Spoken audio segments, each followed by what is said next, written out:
बूढ़ा जोडेज।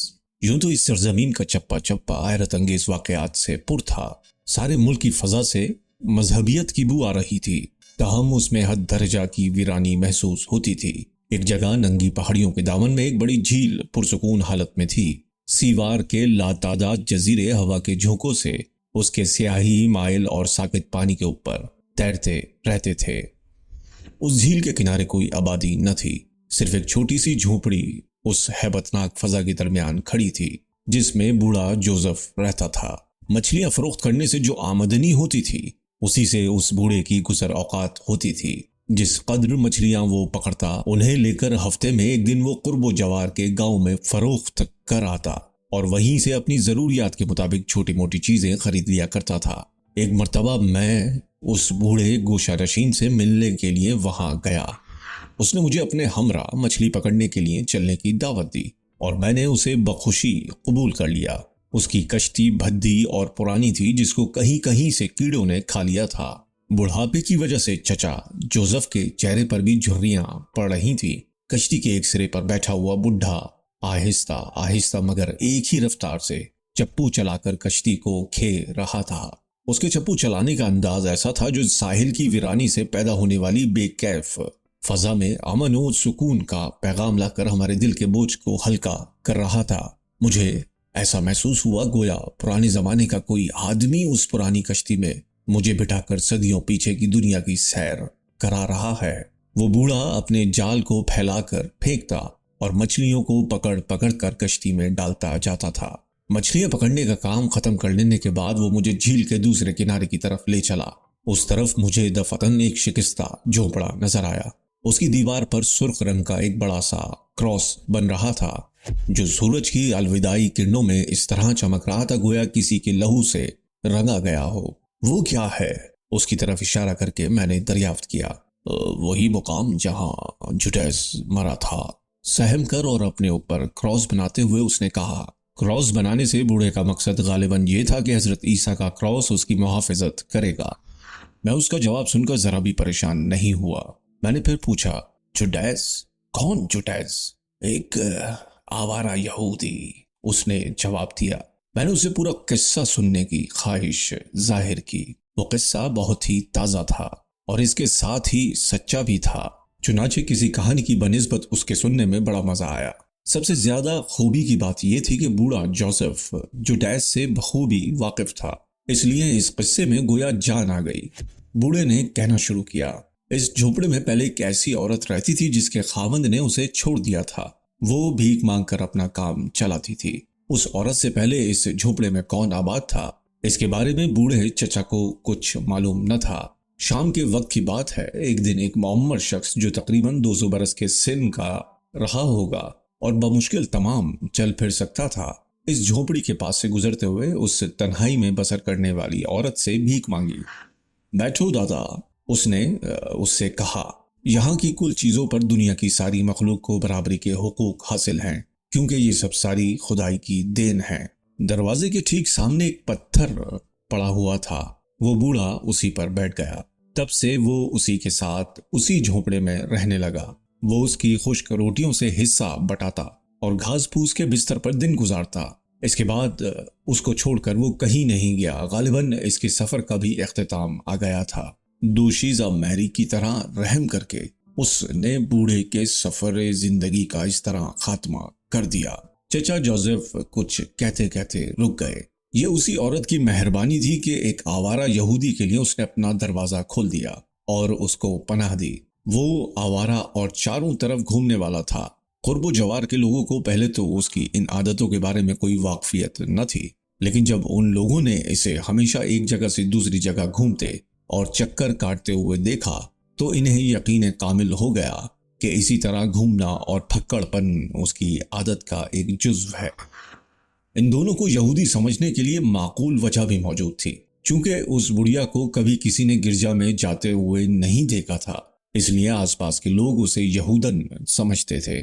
चुनाचे कुदरती तौर पर उसके यहाँ ठहरने वाले बूढ़े को लोग यहूदी समझने लगे।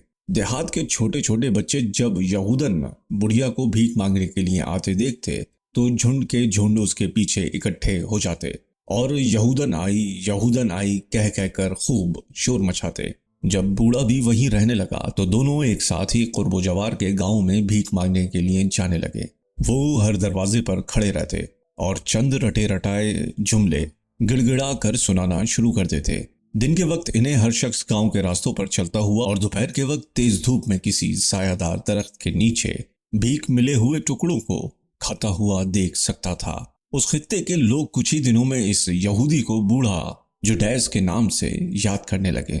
ایک دن اپنی جھوپڑی کو واپس ہونے کے وقت وہ اپنے تھیلے میں سور کے 2 زندہ بچوں کو لایا، جو کسی کسان نے اس کو اس لیے دیے تھے کہ اس نے اس کی کوئی بیماری اچھی کر دی تھی۔ اس کے بعد سے اس نے بھیک مانگنا بند کر دیا اور وہ اپنا سارا وقت ان سوروں کی دیکھ بھال میں گزارنے لگا۔ وہ ان کو جھیل کے کنارے یا آس پاس کی سرسبز وادیوں میں چرانے کے لیے لے جاتا تھا اور اس طرح اپنا وقت گزارا کرتا تھا۔ بڑھیا یہودن اب بھی بھیک مانگنے کے لیے نکل جاتی اور شام ہوتے ہوتے اپنے جھونپڑے پر واپس آ جاتی۔ بوڑھا جوڈیز بھی کبھی گرجا نہیں جاتا تھا۔ کسی نے کبھی اسے مذہب کا ذکر بھی کرتے ہوئے نہ سنا تھا۔ اس کی ان باتوں کو لے کر ہر روز عوام میں طرح طرح باتیں ہوتی۔ ایک دن اس کی دستگیر بڑھیا کو سخت بخار آیا اور ہوا میں اڑنے والے پتے کی طرح وہ تھر تھر کانپنے لگی۔ جوڈیز دوڑا دوڑا پاس کے گاؤں میں گیا اور اس کے لیے کچھ دوائیں لایا۔ اس نے جھونپڑی کا دروازہ اندر سے بند کر لیا اور 6 دن تک کسی کو دکھلائی نہ دیا۔ یہودن کا آخری وقت قریب ہے، یہ سن کر گاؤں کا پادری آخری بار دھرم کا اپدیش دینے کے لیے دوڑا ہوا آیا۔ وہ یہودن ہی تھی یا کوئی اور، یہ بھی وہ ٹھیک سے نہ جانتا تھا۔ وہ کوئی بھی رہی ہو پھر بھی اس کو نجات دلانا اپنا فرض سمجھ کر وہ بھاگا ہوا اس کے پاس آیا۔ جو ہی اس نے دروازہ کھٹکھٹایا، بوڑھے جوڈیز نے کواڑ کھول دیے۔ اس کے بعد وہ راستہ روک کر دہلیز پر کھڑا ہو گیا۔ بوڑھے کا دم پھول رہا تھا اور آنکھیں سرخ ہو رہی تھیں۔ اس کی لمبی اور سفید داڑھی زوروں سے ہل رہی تھی اور کسی غیر زبان میں وہ گالیاں بک رہا تھا۔ پادری نے کچھ کہنا چاہا، روپیہ پیسہ اور ہر بات سے مدد دینے کا وعدہ بھی کیا، لیکن بوڑھا جوڈیز سب کچھ سنی انسنی کر کے دونوں ہاتھوں کو زور سے پھینک پھینک کر اسے اسی طرح کوستا ہی رہا۔ بوڑھے کی ناقابل برداشت پھٹکار سن کر بیچارہ پادری الٹے پاؤں لوٹ آیا۔ جوڈیز کی رفیقہ دوسرے دن اس جہان سے رخصت ہو گئی۔ جھونپڑی کے سامنے ہی اس نے اسے دفن کر دیا۔ وہ لوگ اتنے پست تھے کہ آس پاس کے لوگ ان سے کسی طرح کا سروکار نہیں رکھتے تھے۔ لوگوں نے پھر سے دیکھا، جوڈیز نے سوروں کے چرانے کا اپنا کام پھر باقاعدہ طور پر شروع کر دیا۔ وہ پہلے کی طرح بھیک مانگنے بھی نکل جاتا، لیکن اب اسے کوئی چیز بڑی مشکلوں کے بعد ملتی تھی، کیونکہ پادری کے ساتھ اس کے ناروا سلوک کا چرچا ہر گھر کے لوگوں کی زبان پر تھا۔ آخرکار اس نے سب کاموں سے کنارہ کشی اختیار کر لی اور کہیں غائب ہو گیا۔ یہ واقعہ ایسٹر کے ہفتے میں پیش آیا۔ کسی نے بھی اس کے اس طرح سے غائب ہو جانے کی طرف توجہ نہ کی۔